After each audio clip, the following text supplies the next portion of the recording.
دیگه نبینم میری باشگاه اینجوری موهاتو ساده ببندی یا با این روشی که بهت میگم همه رو محو زیبایی موهات کن.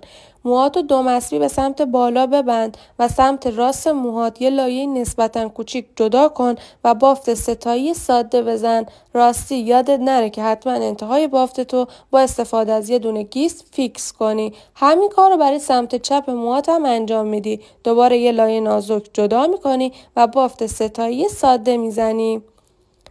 دوباره وسط موهایی که باز هست رو به دو قسمت مساوی تقسیم میکنی و بافت اسپیرال میزنی. بافت اسپیرال یعنی هر دو قسمت رو به سمت راست پیچ میدی و روی هم دیگه سوار میکنی. دقیقاً عین کاری که من دارم توی تصویر انجام میدم.